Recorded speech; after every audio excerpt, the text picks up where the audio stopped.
찬송가 15장 하시겠습니다.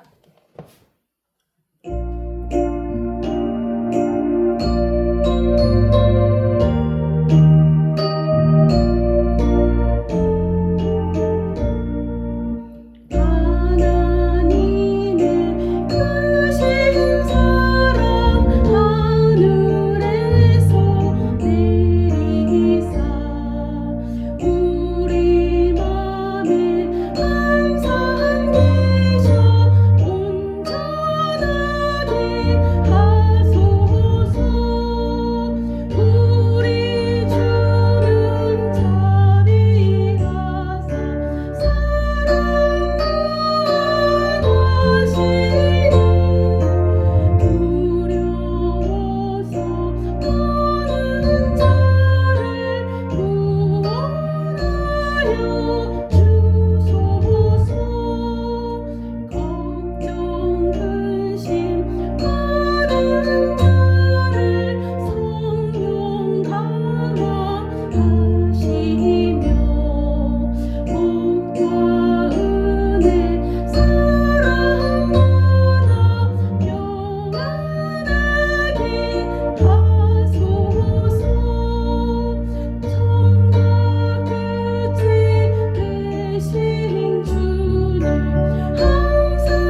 우리 마음에 항상 계셔서 우리를 온전하게 하십니다. 여러분, 이 찬양의 고백처럼 여러분도 주님의 사랑으로 가득하셔서 그 사랑이 다른 사람에게도 흘러 넘치기를 주님의 이름으로 축원합니다. 오늘 아가서입니다. 아가서 1장 5절에서 8절을 보시겠습니다. 아가서 1장 5절에서 8절입니다. 예루살렘 딸들아, 내가 비록 거무나 아름다우니 게달의 장막 같을지라도 솔로몬의 휘장과도 같구나. 내가 햇볕에 쬐어서 거무스름할지라도 흘겨보지 말 것은 내 어머니의 아들들이 나에게 노하여 포도원 지기로 삼았습니다. 나의 포도원을 내가 지키지 못하였구나. 내 마음으로 사랑하는 자야, 내가 양치는 곳과 정오에 쉬게 하는 곳을 내게 말하라. 내가 내 친구의 양떼 곁에서 어찌 얼굴을 가린 자 같이 되랴. 여인 중에 어여쁜 자야, 내가 알지 못하겠거든 양떼의 발자취를 따라 목자들의 장막 곁에서 너의 염소 새끼를 먹을지니라. 아멘. 여러분, 내가 나를 눈으로 볼 때, 내가 나를 내 눈으로 볼 때, 내 눈으로 나를 볼 수가 있습니다. 내 눈으로 내가 이런 사람이구나. 그렇죠? 그럴 때 있죠. 그런데요, 내가 나를 바라보는 것과 하나님이 나를 바라보는 것이 같을 수도 있지만 여러분, 대부분의 경우가 같지가 않습니다. 우리가 건물을 리모델링을 할 때요, 완성된 그림, 그 설계도를 그릴 때는 현재 공사하고 있어도 공사를 하고 있는 지금을 보는 게 아니라 공사가 끝나고 나서 이 집이 이렇게 생기게 해야겠구나, 그거를 보고 설계도를 그리는 겁니다. 그러면 그 집이 어떻게 되겠다, 그 마지막은 누가 제일 잘 아는가요? 나중에 이런 모습이 되겠구나 라는 생각을 하면서 설계도를 그린 사람이 제일 잘 압니다. 그런데 그 그림을 직접 그려보지도 않고 또 그 계획을 모르는 사람에게는 지금 현재 공사하는 것만 보이는 겁니다. 여러분, 지금 현재 공사할 때만 보면 공사를 하고 있으니까 막 먼지가 날리고 벽이 무너지고 하니까 앞으로 이것이 어떻게 될지를 잘 모릅니다. 그런데 이것에 대해서 그 계획을 세운 사람은 잘 안다는 겁니다. 그리고 그 설계도를 그린 사람은 현재 공사하는 모습을 보지 않습니다. 나중에 끝나서 완성이 된 걸 미리 보는 겁니다. 그런데 그걸 모르는 사람들은 지금만 보이는 겁니다. 그것처럼 우리가 나에 대한 하나님의 계획을 나는 모릅니다. 그런데 사실은 하나님만 아십니다. 그러면 하나님은 나를 어떻게 보겠는가요? 완성된 후에 우리의 모습을 보시는 겁니다. 그런데 우리는 지금을 봅니다. 지금을 보니까, 지금 나를 보니까 형편이 없고 부족한데, 하나님은 당신의 완성한 그 이후, 당신의 뜻이 성취된 그 이후의 그 모습을 보고 우리를 대하십니다. 아멘. 그러니까요, 나는 내가 볼 때 비록 검고 햇빛에 그을려서 거무스름할지라도 하나님은 우리를 아름답게 만드실 거기 때문에 제일 아름답게 보고 우리를 존귀하게 여기시는 겁니다. 하나님은 지금 그걸 보고 계시는 겁니다. 그러니까 이거를 좀 약간 그런 용어를 쓴다면 원래 이렇게 보세요. 1, 2, 3, 4, 5, 6, 7. 그러면 이 7은 하나님의 완성이고 하나님의 만족입니다. 그래서 그 7은 안식이 있는 겁니다. 그런데 여러분 생각해 보세요. 하나님에게는 그 1에서 6까지가 필요가 없습니다. 그냥 그 7일 안에 거하고 계시면 되는 겁니다. 완성과 만족 안에 안식하시면 되는 거니까요. 그렇죠? 그러면 여러분 창세기는 무엇인가요? 1부터 2, 3, 4, 5, 6을 우리에게 허락해 주신 겁니다. 그냥 하나님은 완성한 곳에서 얼마든지 혼자 자존하시고 스스로 존재하시고 스스로 만족하시고 스스로 충분히 기뻐하실 수 있는 분이 우리에게 1부터 6을 허락해 준 겁니다. 그건 왜 그러느냐? 왜 그럴까요?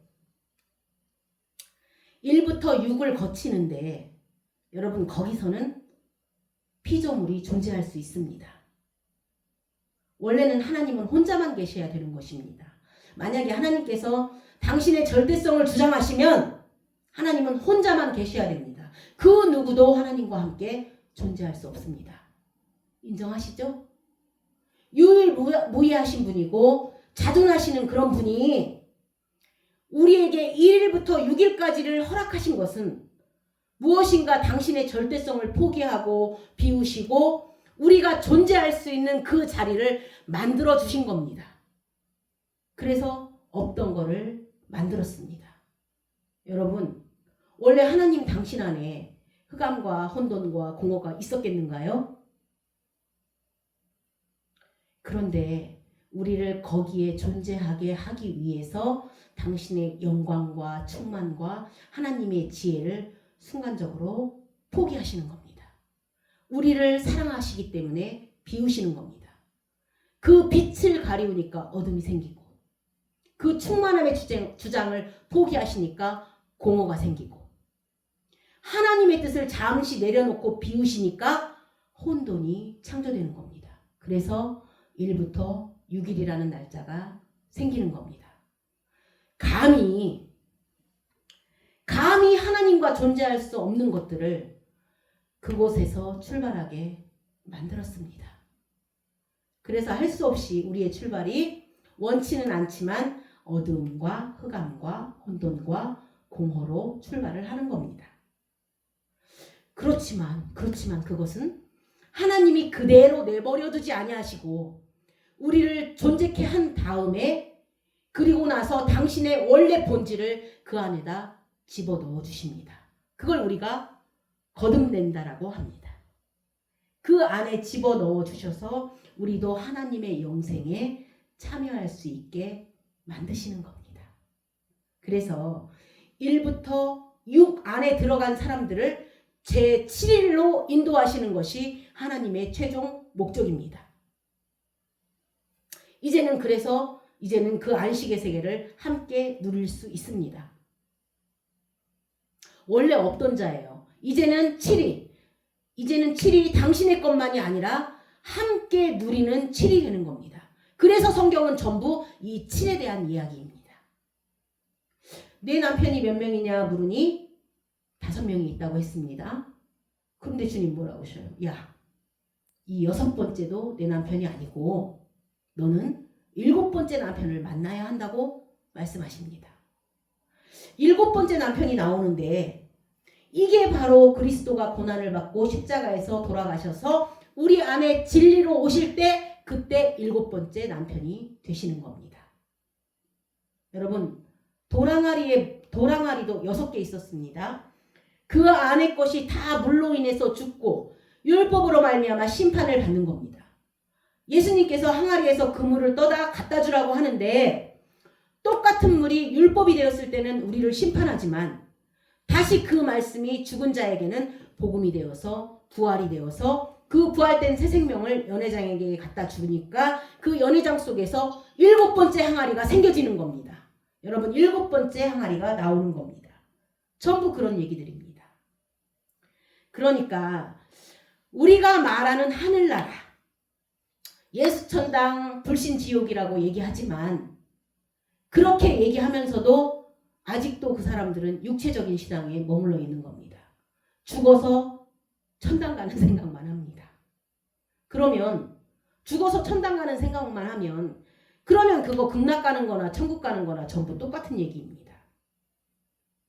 그런데 주님은 하늘이 내려오겠다는 얘기를 계속 강조하셨습니다. 네가 있는 지점까지 내려오셔서 내 마음을 하늘로 만들어주겠다. 천국은 여기 있다 저기 있다 하지 말고 네 마음 안에 있다. 우리는 여기서부터 출발되는 겁니다. 7번째 안식이 우리 안에 들어오는 겁니다. 안식이, 하나님의 완성이 내 안에 들어오는 겁니다.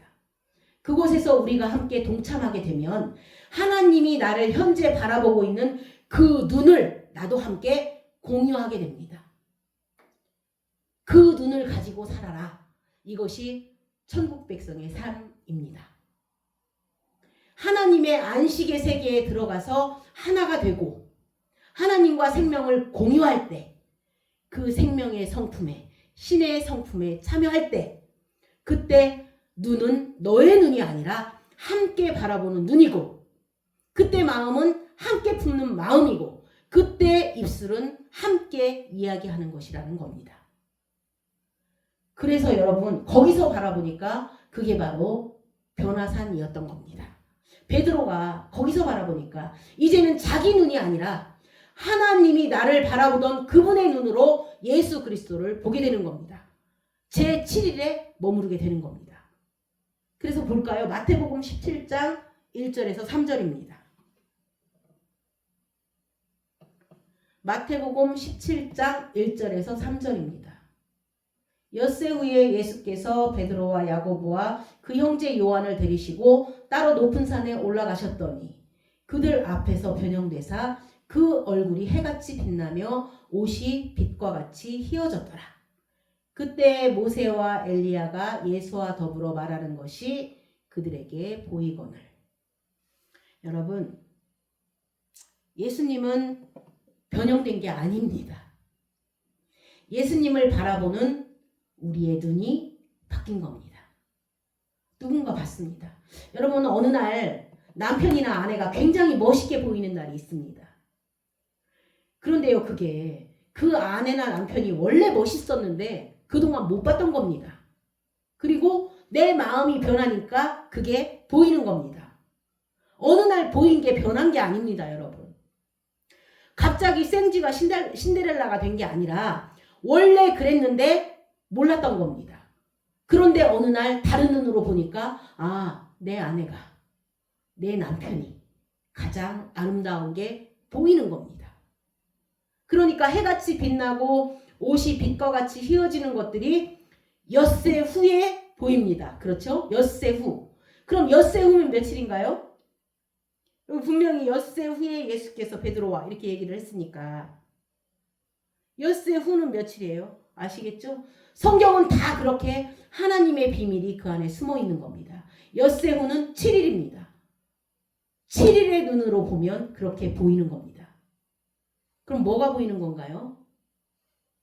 우리는 현재 이 시간과 공간 안에서 나타나는 현상을 보고 얘기합니다. 나는 비록 검으나.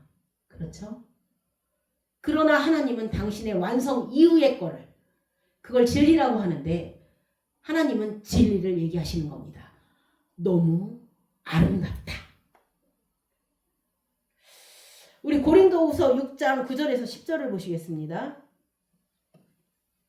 고린도후서 6장 9절에서 10절입니다. 무명한 자 같으나 유명한 자요.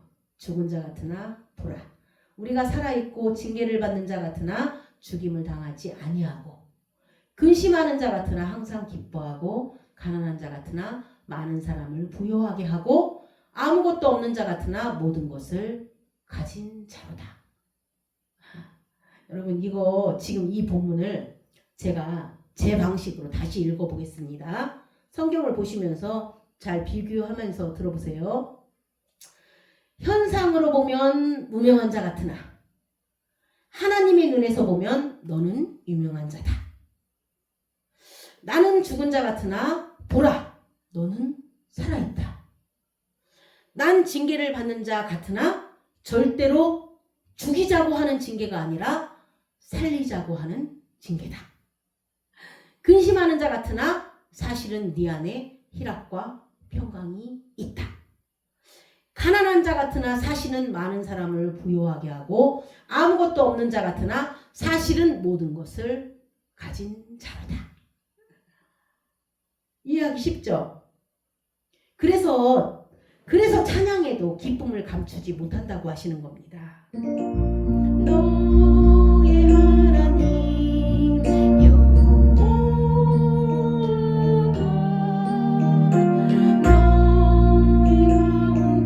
너희 가운데 계시니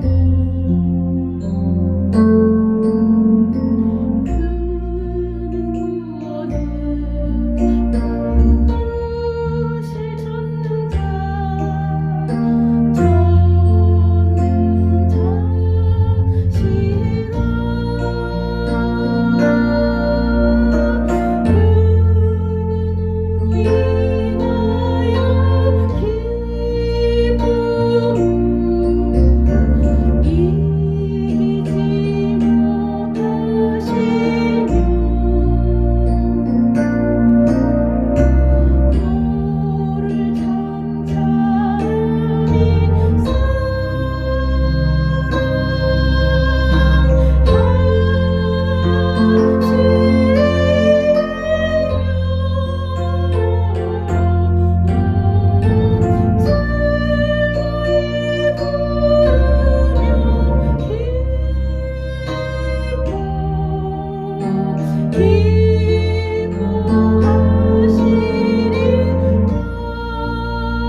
우리의 완성된 제7일의 눈으로 우리를 바라보시기 때문에 하나님은 지금도 우리를 바라보시면서 기쁨을 이기지 못하신다는 겁니다.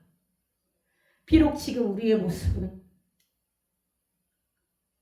그렇죠. 우리의 모습은 지금 생각하면 눈물뿐이에요. 털럭 같은 우리의 삶이고 우리의 모습인데 주님께서 완성하실 그 모습으로 우리를 바라보고 계십니다. 이 얼마나 감사한가요? 이 사랑이 얼마나 큰가요? 그렇죠? 우리가 바라보는 눈이 아니라 당신의 뜻이 이루어진 그 세계 안에서 바라보시니까 여러분 그걸 진리라고 합니다. 여러분 신앙은 우리가 육적인 데서 출발을 합니다. 예수님이 구름 타고 오신다고 하면 처음에는 진짜 뭉게구름을 생각합니다. 그런데 점점 진정한 실제는 그 실체가 존재하는 겁니다. 실체 여러분 다 그림자였습니다. 성막, 성전 전부 다 예수님을 예표하는 그림자였습니다. 심지어 예수님께서 이 땅에 육체로 입고 온 것조차도 당신의 표적이라고 말씀하십니다. 그래서 내가 육체에 머무르면 안 된다. 실상은 너희를 떠나서 그리스도라는 생명이 네 안에 진리의 영으로 임할 때 그때가 진짜 그리스도라고 하십니다. 그래서 여러분 실체가 존재할 때 그게 바로 실제입니다. 이게 천국이고 하늘나라입니다. 그 실제를 누리는 거고 경험하는 거고 거기서 교통하는 겁니다. 거기서 하나님의 뜻을 만지는 거고 거기서 하나님과 교통하는 거고 예배는 바로 이런 겁니다. 우리를 그 세계로 초대하시는 겁니다. 여러분, 우리가 부모님으로 받은 그 기질에다가 우리가 막 기합을 넣어서 힘을 돋워가지고 좀 더 힘을 써라 이런 게 아닙니다. 만약에 그렇다면 예수님께서 다니시면서 베드로를 부르셨겠는가요? 누가 베드로 같은 사람을 쓰겠는가요? 아예 처음부터 DNA 좋은 사람을 고를 겁니다. 그런데 여러분, 하늘나라는 그렇지 않습니다. 아둘람 동굴로 생각해 보세요. 하늘나라는 그런 데서 출발을 하는 겁니다. 여러분, 그 사람들이 아닙니다. 그 사람들이 아니라 그 사람들이 죽은 곳에서 예수님의 생명이 살아나서 예수님의 생명으로 살아난 자들에 의해서 하늘나라는 하나님의 뜻이 펼쳐지는 겁니다. 우리의 모임 모든 것도 그런 모임입니다. 내가 검지만 하나님이 보실 때는 아름답다는 겁니다. 누가복음 7장 41절에서 43절을 보시겠습니다. 이르시되 빚주는 사람에게 빚진 자가 둘이 있어 하나는 500데나리온을 졌고 하나는 50데나리온을 졌는데 갚을 것이 없으므로 둘 다 탕감하여 주었으니 둘 중에 누가 그를 더 사랑하겠느냐. 시몬이 대답하여 이르되 내 생각에는 많이 탕감함을 받은 자이니이다. 이르시되 내 판단이 옳다 하시고. 여러분, 그러니까 자기의 흑암됨을 더 많이 보면 볼수록, 더 흑암됨을 알면 알수록 하나님의 영광이 더 빛나는 겁니다. 하나님이 내 속사람 안에다가 새겨놓은 그 영광이 더 빛나고 더 감사하고 그래서 더 사랑하게 됩니다. 내가 어둡다. 이게 점점 깊어지다가 결국은 자기의 사망을 보게 되는 겁니다. 그리고 만약에 내가 사망을 보는 눈이 있다면, 나의 사망을 보는 눈이 있다면 그러면 분명히 그 뒤에 어떤 생명이 있는 겁니다. 나는 어둡다. 나는 흑암이다. 흑암인데 하나님께서 나에게 빛을 비춰주셨다. 흑암이 점점 깊어지다 보면 어디까지 보느냐? 나의 죽음을 보는 겁니다. 여러분, 율법 앞에서 처절하게 나는 진짜 사망임을 보는 겁니다. 그런데요, 사망을 본다라는 것 그 자체가 부활입니다. 여러분, 다른 생명 없이 나의 사망을 어떻게 보겠는가요? 내가 나의 옛사람의 사망을 보는 눈이 있다면 이거는 새 생명을 가진 게 분명한 겁니다. 여러분, 내 옛사람의 죽음을, 내 옛사람의 사망을 새 생명의 눈으로 보는 겁니다. 그래서 내가 살아있음을 보는 겁니다. 아, 내가 살아있구나. 그리고 나의 사망을 바라보면서 내 새 생명을 느끼는 겁니다. 내가 죽은 걸 만지면서 내가 살아있음을 느끼는 겁니다. 나의 어둠을 보면서 죄사함을 더 감사하고, 나의 어둠을 더 깊이 보면 볼수록 그분께서 용서하신 것을 더 뚜렷하게 느낄 수가 있고, 내 연약함을 볼수록 전능하신 분이 나를 케어해 주신다는 것을 더 의지할 수 있게 되고. 여러분, 신앙은 그런 겁니다. 이게 내 눈앞에 밝혀지는 그 현상을 무시하지 말라는 겁니다. 눈앞에 보이는 그 현상은 곧 그 뒤에 숨어있는 하나님의 하신 일을 보게 되는 겁니다. 그래서 사람이 죄의식을 갖는다는 게 참 감사한 게, 여러분, 나는 죄인이다, 나는 사망이다, 여기까지 가게 되면 여러분, 사망을 겪고 있는 죄인이 무슨 일을 할 수 있겠는가요? 내가 사망이라는 것을 봐요. 나는 죄인이다라는 걸 봐요. 그러면 그 사망을 겪고 있고 죄인을 겪고 있는 나를 본다면 이 죄인이 그때부터 무슨 일을 할 수 있겠는가요? 이때부터 나의 생명은 그분의 일로 넘어가게 되는 겁니다.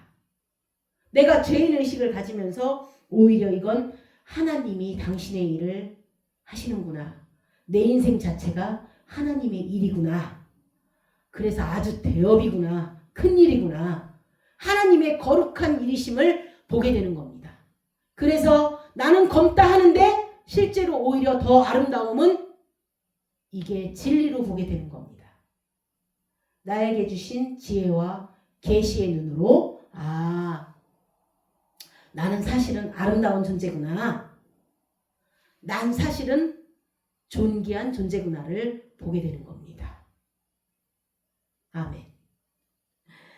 우리 다시 본문 6절을 보겠습니다. 아가서 1장 6절입니다. 내가 햇볕에 쬐어서 거무스름 할지라도.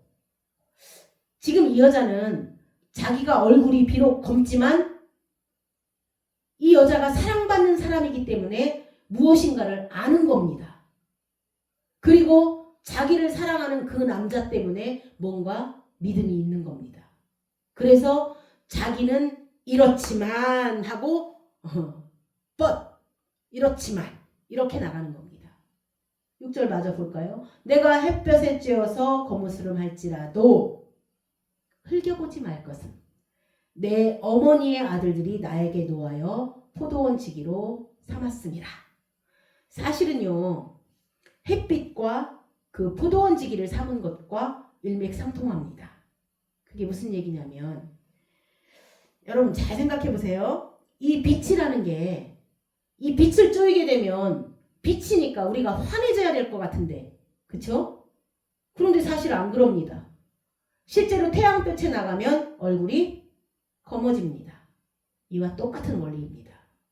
원래 빛은 율법으로 먼저 오고 그 다음에 부활로 나중에 옵니다. 또 율법은 죽이는 걸로 오고 그 다음에 똑같은 말씀이 빛이 율법으로 와서 죽이고 나면 똑같은 빛이 부활의 생명으로 옵니다. 여러분 성경이 다른 말씀이 아닙니다. 순서가 그렇습니다. 순서가 율법으로 먼저 옵니다. 그리고 그 율법은 옛사람에게 해당됩니다. 옛사람에게 율법으로 먼저 오는 겁니다. 여러분 그게 심판하는 겁니다. 하나님의 말씀은 이웃을 내 몸같이 사랑하라고 하면 이거는 우리가 심판을 당하는 겁니다. 왜요? 우리가 어떻게 이웃을 내 몸같이 사랑할 수가 있는가요? 없어요. 그래서 그 율법은 나를 죽이는 일을 하는 겁니다. 그리고 나의 죄를 깨닫게 해주는 겁니다. 내가 내 이웃을 내 몸같이 사랑할 수 없는 자구나를 깨닫게 해줍니다. 똑같은 말씀이 다 심판 아래 있게 하고 죄를 깨닫게 해줍니다. 그런데 언제부터 이것이 부활의 말씀이 되는가요? 여러분, 부활은 반드시 송장이 있어야 됩니다. 죽은 시체가 있어야 부활입니다. 그래서 말씀으로 인하여 내가 죽으면 죽는 그 지점에 그동안 계속 나를 죽이던 그 빛이 이제는 살리는 빛이 되는 겁니다. 죽였던 자를 살리는 게 아니라 빛 자체가 생명이니까 그 빛이 죽은 곳에서 살아납니다. 말씀이 살아납니다. 말씀이 육신됩니다. 죽은 육신 안에 말씀이 오셔서 육신됨에 의와 은혜와 진리가 충만해지는 겁니다. 여러분 똑같은 빛입니다. 그래서 성경은 태양이 먼저 우리를 까맣게 만드는 겁니다. 빛이 비춰지면 먼저 우리의 어둠이 드러나는 겁니다. 그리고 이 어두움은 깊은 어두움으로 계속 몰고 가서 결국에는 사망에까지 이르게 합니다. 이거는 하나님이 정한 이치입니다. 여러분 왜 교회에서는 다른 사람에게 정죄를 많이 하냐고 말들을 합니다만 그게요 하나님이 그렇게 만들었습니다. 다른 데서는 빛이 없으니까 안 보이니까 다 좋은 놈으로 보이고 정죄할 일이 없습니다. 그런데 여러분 여기 교회는 환합니다. 밝습니다. 빛이 있으니까 보이는 겁니다. 저 사람이 또 저런 문제가 있구나. 그런데 사실 그게 저 사람을 보라고 한 게 아니라 자기 보라고 하는 건데 자꾸 자기는 안 보이고 옆에 있는 사람만 보는 겁니다. 그래서 정죄하는 겁니다. 여러분 여기 교회는 우리의 어둠이 드러나는 곳입니다. 저 세상 회사 같은 데서는 안 드러납니다. 회사 같은 데서는 그냥 쿨한 것만 보이고 쫀쫀한 건 안 보입니다. 그리고 그들은 문제가 생기면 그냥 소주로 풀면 됩니다. 그렇죠?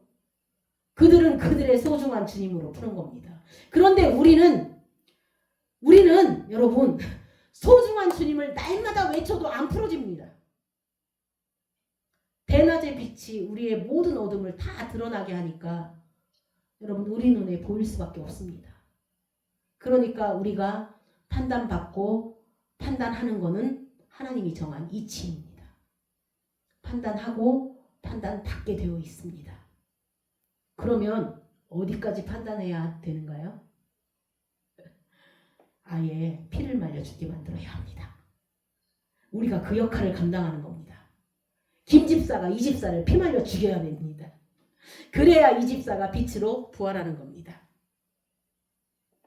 햇빛에 거물지라도 얘기하지 말라는 겁니다.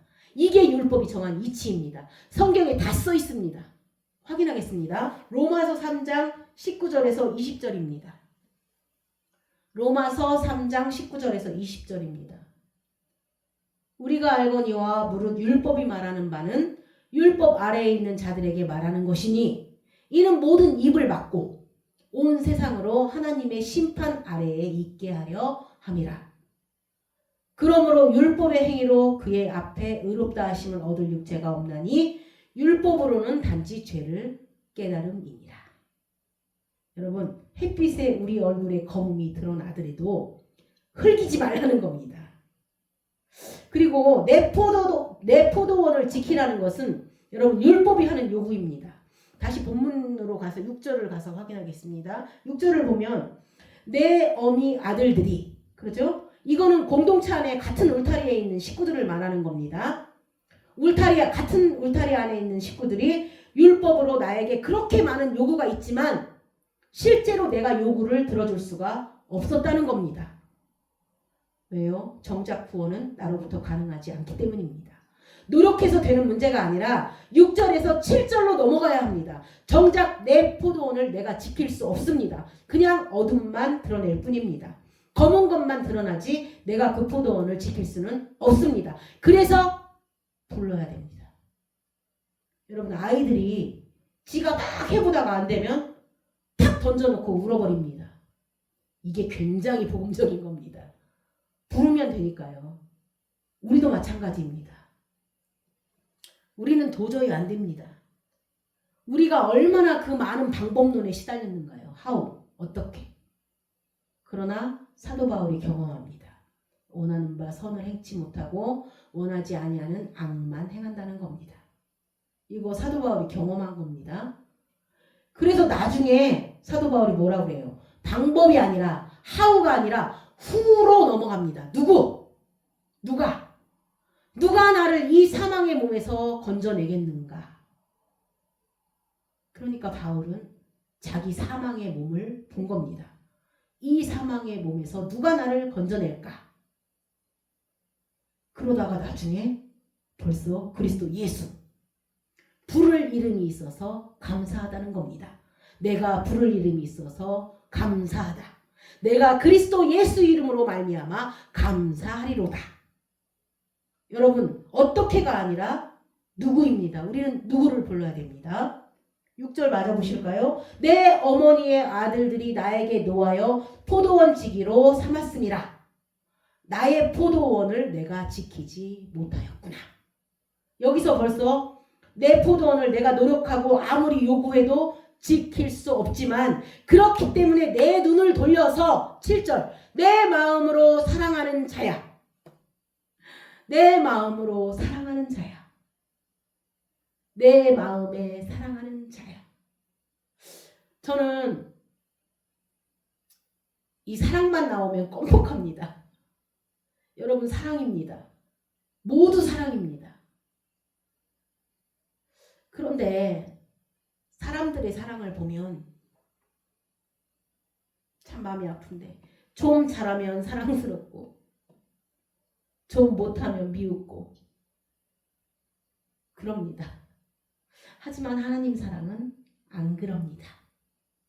하나님 사랑은 이미 하나님 쪽에서 흘러나온 것이기 때문에 애초부터 우리의 어떠함과 반응을 보지 않습니다. 그냥 사랑입니다. 당신 안에서 흘러나온 사랑, 막 넘치는 사랑입니다. 우리가 일생을 통해서 그 사랑을 조금 알게 되는 겁니다.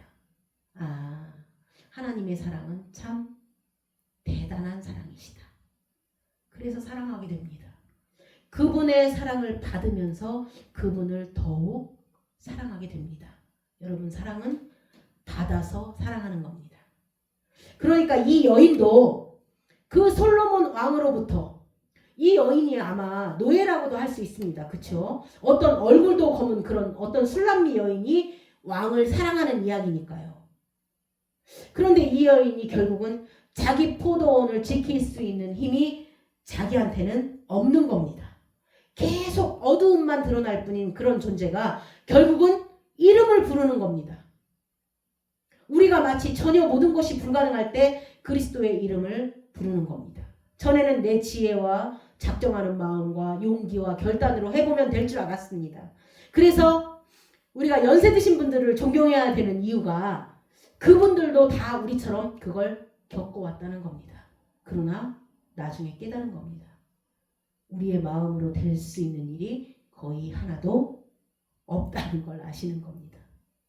그리고 이제는 내가 누구를 의존해야 되는지를 아는 겁니다. 누구 이름을 불러야 되는지를 안다는 겁니다.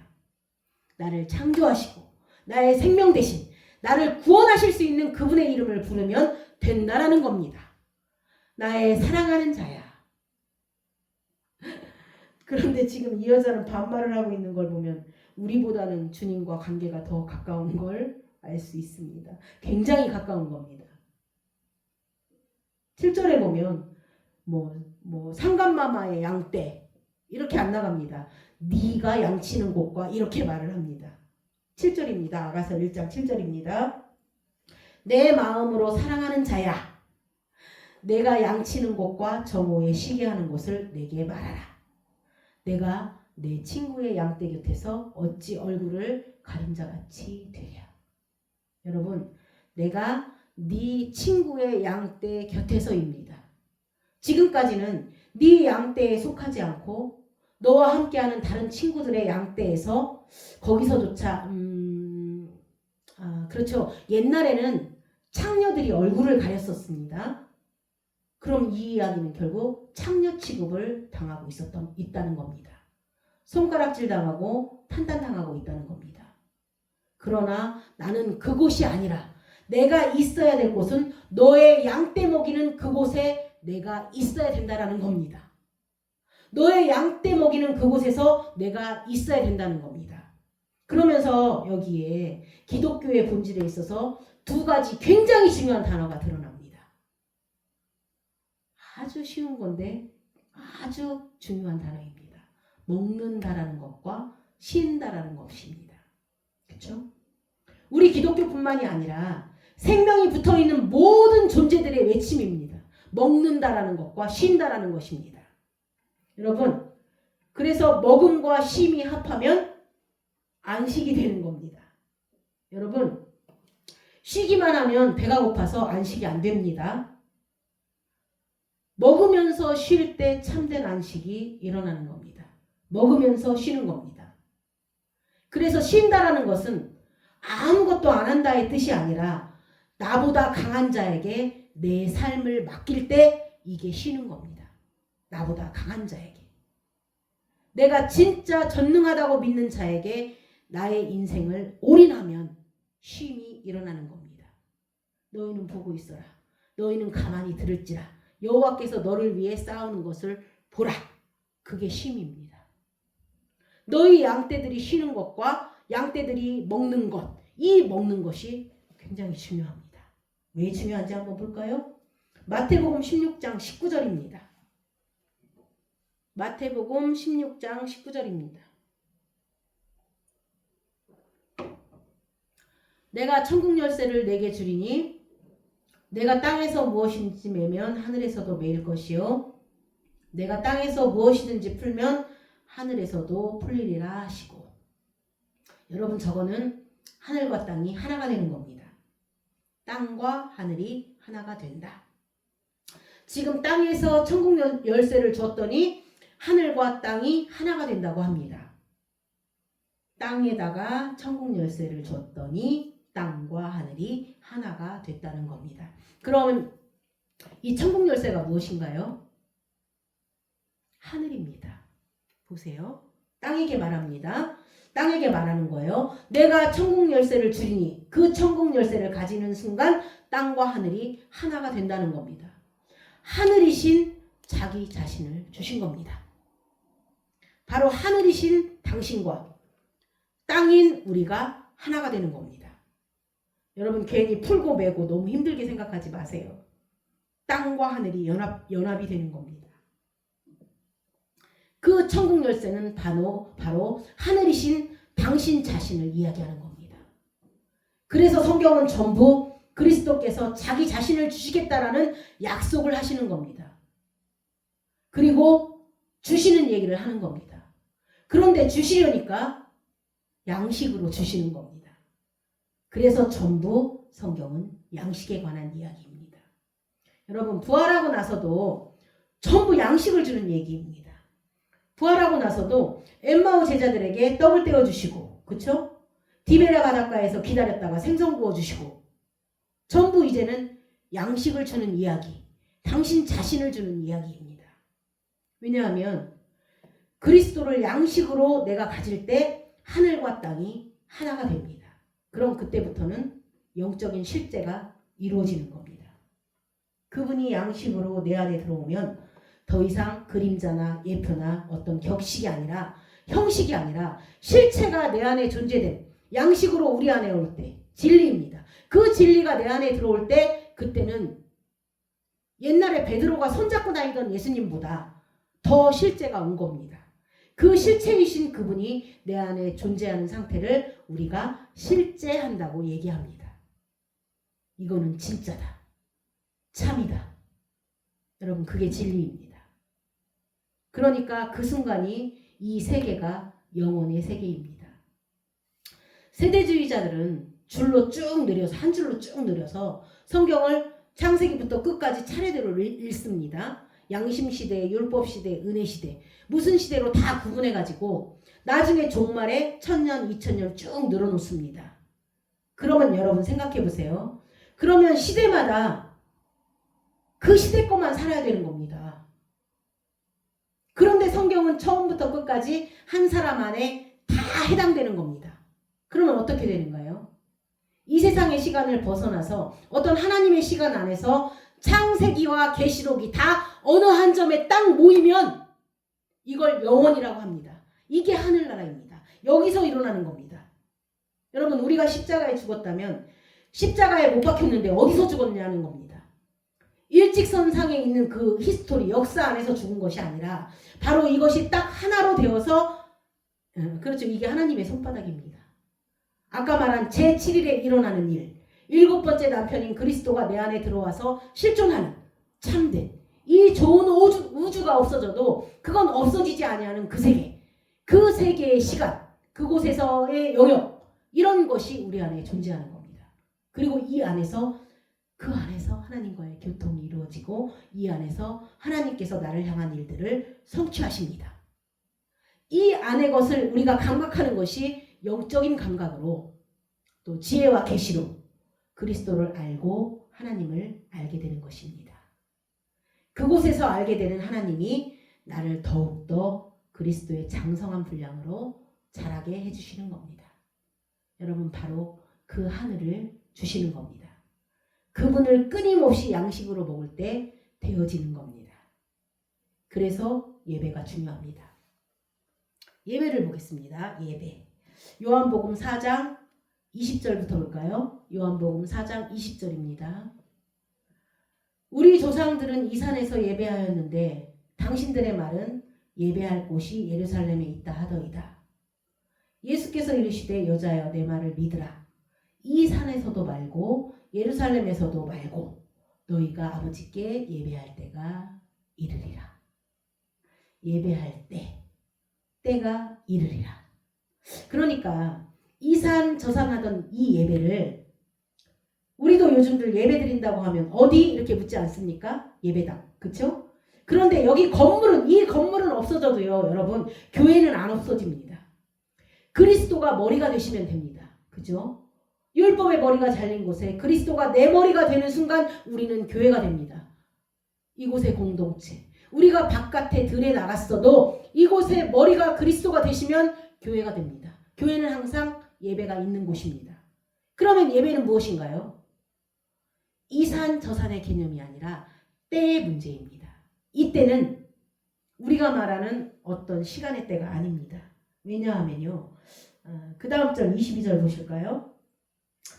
22절 23절 다 보시겠습니다. 너희는 알지 못하는 것을 예배하고 우리는 아는 것을 예배하노니 이는 구원이 유대인에게서 남이라.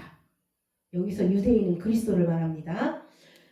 아버지께 참되게 예배하는 자들은 영과 진리로 예배할 때가 오나니 곧 이때라. 아버지께서는 자기에게 이렇게 예배하는 자들을 찾으시느니라. 곧 이때라. 이렇게 얘기합니다. 특정한 때가 아니고 이 소리가 들릴 때 그 사람은 이때입니다. 만약 이 여인이 이 소리가 들리면 이때입니다. 이 소리가 안 들리면 그냥 귀뚱입니다. 그런데 들리면 이때입니다. 그런데 중요한 얘기인데 이거 참 중요한 얘기인데 그 소리가 들릴 때 언제 들리는 줄 아시는가요? 한번 볼까요? 요한복음 5장 25절입니다. 요한복음 5장 25절입니다. 진실로 진실로 너희에게 이르노니 죽은 자들이 하나님의 아들의 음성을 들을 때가 오나니 곧 이때라. 곧 이때라. 듣는 자는 살아나리라. 죽은 자들이 이 소리가 들리면 그때가 바로 이때입니다. 이게 제 얘기 아니에요. 성경에 분명히 기록이 되어 있습니다. 여러분, 부활의 소리는 죽은 자들에게만 들립니다. 그럼 예배는 뭔가요? 율법으로 죽은 자들이 하나님이 정해놓은 이때에 초대되어서 그분의 음성을 듣고 살아나는 이때, 그 이때가 바로 변화산이요. 그 이때가 내가 하나님의 지혜와 계시의 눈으로 진리를 바라보고 하나님의 뜻을 접할 수 있게 되고 그분의 하시는 일을 바로 내 눈앞에서 일어나는 일로 여길 수 있는 곳이 바로 이때입니다. 예배는 우리의 어떤 겉사람을 움직여서 사람의 감정을 파서 건드리는 게 아닙니다. 요즘 청년 사역자들을 보면 대부분 청년들이여 일어나라 이렇게 외치잖아요. 그런데 저는요. 청년들이여 다 엎어지라고 얘기를 합니다. 말씀은요. 죽은 자들에게 들리는 겁니다. 곧 이때라. 죽은 자 상태가 어떤 상태인가요? 우리 찬양에도 있어요. 예수님을 외면하고 세상 따라 살던 주 교만 욕심 죄악으로 내 뜻대로 넘어지고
지나고 그때서야 주님 불렀어요. 그리고 주님 만났습니다. 근데 여러분들은 좀 덜 겪고 덜 겪고 만나셨으면 좋겠어요. 그래서 제가 자꾸 알려드리는 거예요. 아, 주님.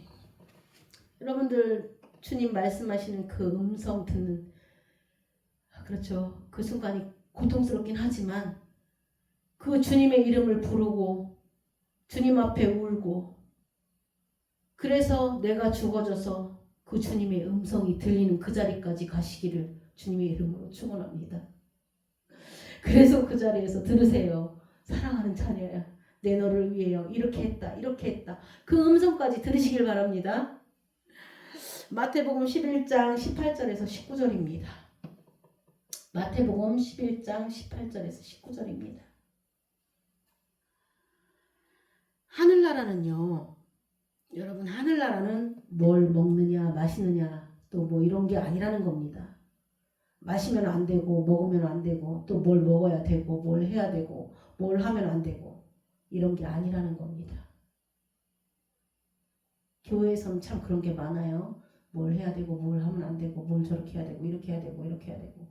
그런데 그런 게 아니라는 겁니다. 그거는 사도 바울도 계속 얘기했고 예수님도 끊임없이 복음서에서 말씀하셨습니다. 왜냐하면요, 여러분, 세례 요한은 되게 안 먹었습니다. 예수님은 먹는 과였고 세례 요한은 안 먹는 과였습니다. 한번 볼까요?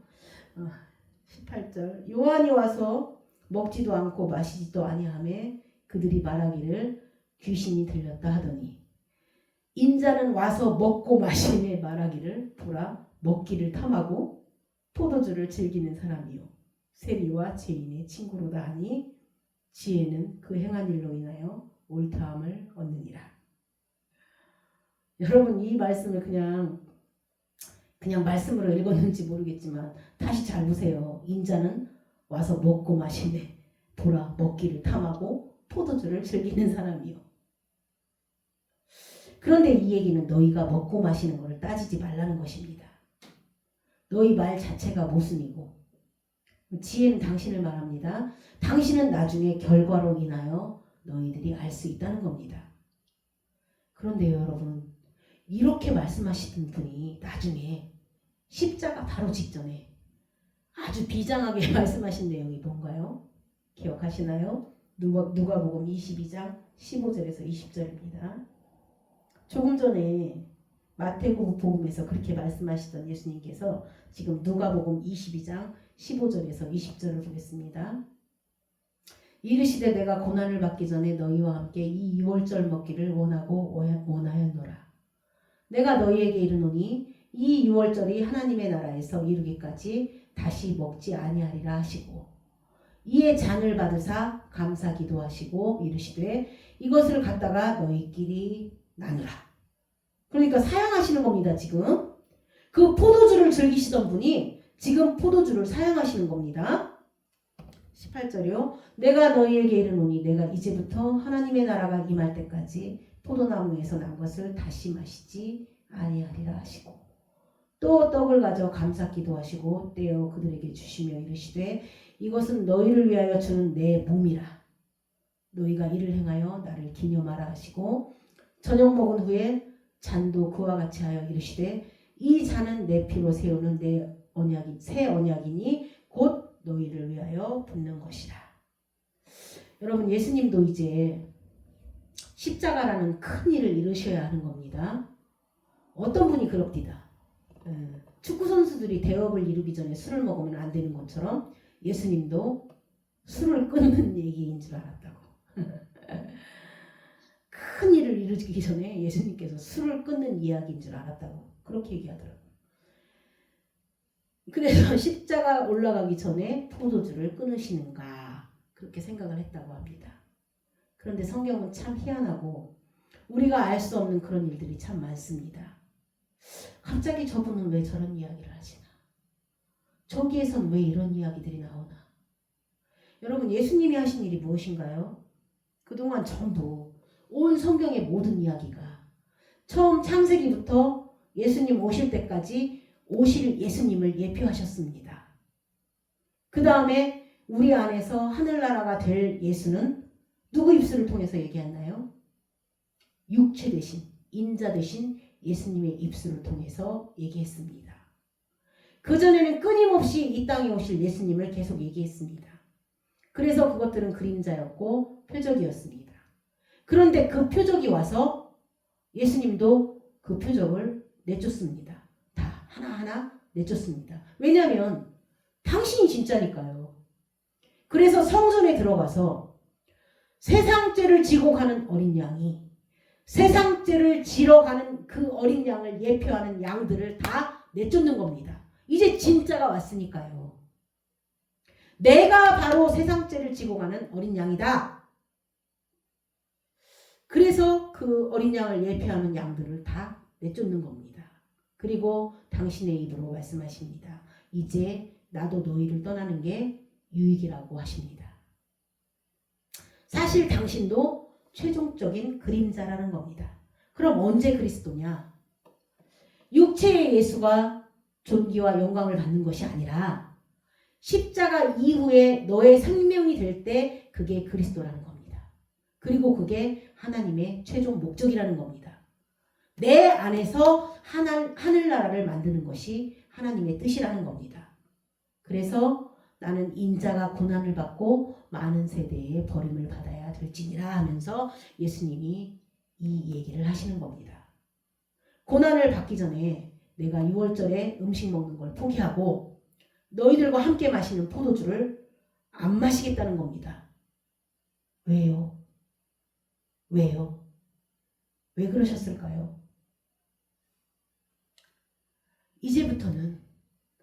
이제부터는 그분이 십자가에 올라가셔서 실제로 6월절의 양식과 실제 우리 안에 포도주가 되어야 합니다. 이제는 당신이 포도주가 되기 때문에 당신을 예표하던 포도주와 6월절의 양식은 이제 더 이상 의미가 없는 겁니다. 이제 그게 당신이 그게 되니까요. 여러분, 이 아가서는 끊임없이 우리와 하나님의 사랑, 우리와 그리스도의 사랑을 얘기하는데 결국 이 사랑은 어디에서만 가능한가요? 우리의 육체적인 감정에서는 안 되는 겁니다. 하나님은 영이시니 신령과, 그러니까 그 영 안에 들어가서 그 세계 안에서만이 이 연합이, 이 사랑이, 이 교통이, 이 교제가, 이 감격이 이루어지는 겁니다. 그 안에 들어가야 됩니다. 그 그리스도 안에 들어가는 겁니다. 그분을 먹는 것과 마시는 겁니다. 그래서 먹는 것과 쉬는 것을 장소에 두지 아니하시고 당신의 영혼이라는 세계인 카이로스로 끌고 들어가시는 겁니다. 신앙은 바로 그 안에서, 바로 그 7번째 하나님의 안식 안에서만 이루어지는 겁니다. 우리 마지막으로 본문 8절을 볼까요? 본문 8절입니다. 본문 1장, 아가서 1장 8절인데요. 우리가요, 여러분, 껍데기만 있는 존재가 아니라 그 부활한 생명이 이 안에서 연합되어서 거듭난 생명이 그 속사람이 있기 때문에 뭔가 감각을 바깥에서만 하는 게 아니라 이 속사람이 감각을 합니다. 그러면 아까 말한 영혼이란 세계는 누가 감각을 하겠는가요? 당연히 우리의 속사람이 감각하는 겁니다. 그러니까 이게 일종의 내면의 삶인데 그 내면의 삶이 점점 바깥으로 드러나게 되어 있습니다. 겉사람이 계속 비워지고 안 비우면 부서뜨리고 부서지고 비워지고 점점 내려놓으면서 이게 속사람이 드러나면서 점점 이 영혼을 감각하는 것이 더 예민해지고 예리해집니다. 그러면 이제는 성경을 보되 껍데기에 있는 현상이나 사건을 보는 게 아니라 그 안에 있는 진리를 보게 됩니다. 그리고 진리를 보게 되니까 이 바깥에서 일어나는 일에 쉽게 요동치지 아니하고 하나님이 하시는 큰 흐름을 읽게 되니까 막 근심하는 자 같으나 기뻐하고 가난한 자 같으나 많은 사람을 부욕해 하고 아무것도 없는 자 같으나 모든 것을 가진 자를 감각하면서 사는 겁니다. 그러니까 살만나는 겁니다. 그렇지 않은가요? 아가서 1장 8절입니다. 여인 중에 어여쁜 자야.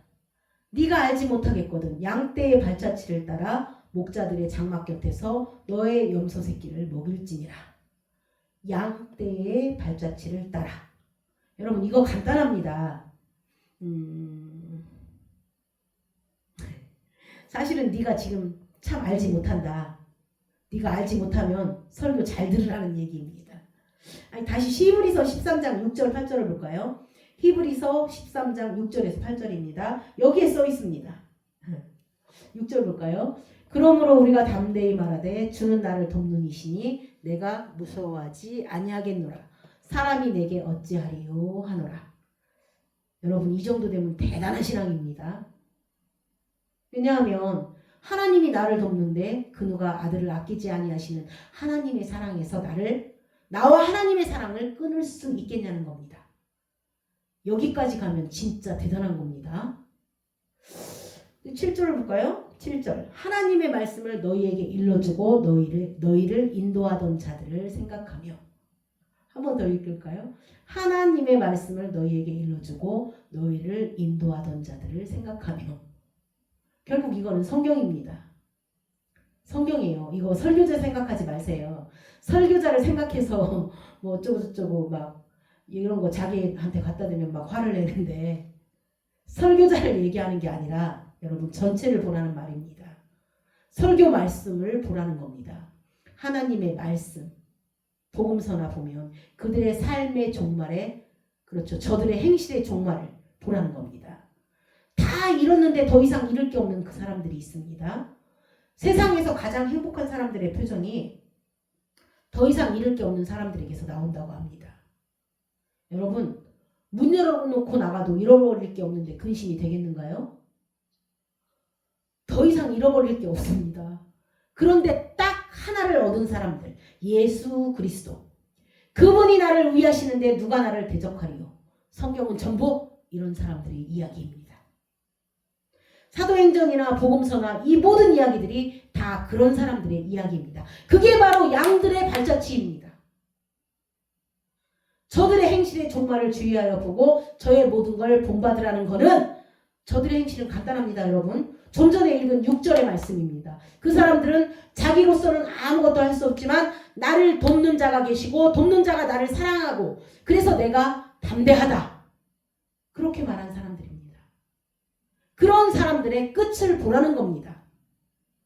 결국 하나님의 뜻이 이루어지는 겁니다. 그런데 그 사람들이 2000년 전이나 지금 우리에게나 원리가 똑같은 겁니다. 왜요? 성경에 이렇게 써있기 때문입니다. 8절에 예수 그리스도는 어제나 오늘이나 영원토록 동일하시니라. 아멘. 예수 그리스도는 2025년이나 그때 사도행전 시절이나 어제나 오늘이나 영원토록 동일하십니다. 그들의 삶을 보고 양들의 발자취 그들의 삶을 보고 지금도 그렇게 된다는 겁니다. 그게 아가서 본문 8절에 양들의 발자취를 따라입니다. 그러면 결국에는 자기 염소도 먹이게 되는 겁니다. 여러분 우리에게 준 일입니다. 하나님은 내게도 일 좀 하라고 일거리 줄 거 아닌가요? 그래서 너에게 본문 8절입니다. 여인 중에 어여쁜 자야 내가 알지 못하겠거든 양떼의 발자취를 따라 목자들의 장막 곁에서 너의 염소 새끼를 먹을지니라. 이제 아시겠죠? 그들의 삶을 성경을 보고 알면 너의 염소 새끼를 먹일지니라. 그러면 이것이 어떻게 연결되냐면요. 진짜 마지막으로 누가복음 10장 36절에서 37절입니다. 여기만 보고 마치겠습니다. 누가복음 10장 36절에서 37절입니다. 진짜예요. 이게 마지막입니다. 내 생각에는 이 세 사람 중에 누가 강도 만난 자의 이웃이 되겠느냐. 이르되 자비를 베푼 자니이다. 예수께서 이르시되 가서 너도 이와 같이 하라 하시니라. 이거는요 제가 수십 번 얘기했습니다. 사람들은 이 율법의식 때문에 하나님을 사랑하고 이웃을 내 몸같이 사랑한다라는 말에는 누구나 아멘 합니다. 그리고 제일 먼저 뭘 생각하는가요? 달라는 겁니다. 나도 내 몸같이 한번 사랑해보겠다고 합니다. 그런데 성경은 이웃을 내 몸같이 사랑할 수 있는 분은 한 분밖에 안 계시다는 겁니다. 누구요? 예수 그리스도뿐입니다. 그러니까 너는 이웃을 내 몸과 같이 사랑할 수 없다로 가야 합니다.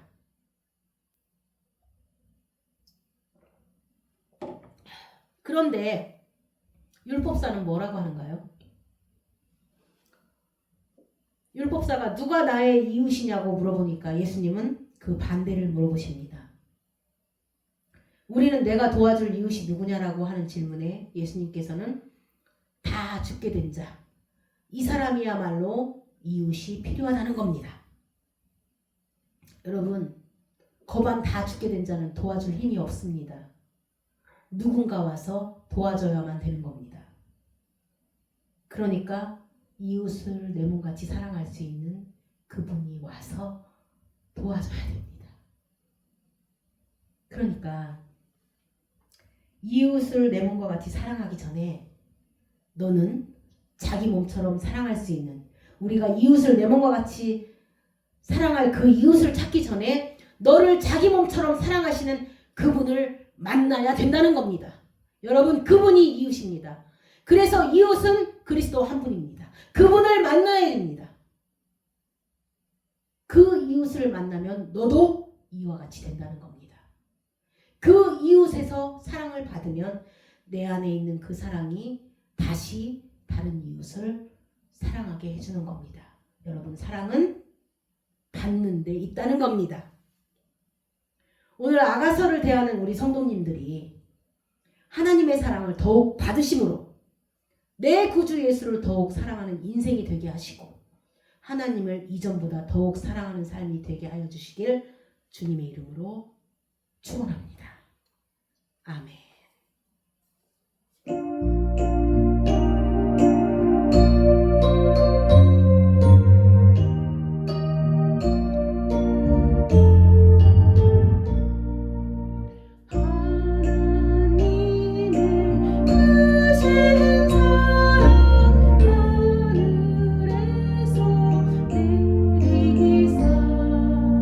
우리 맘에 항상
살아계신 하나님,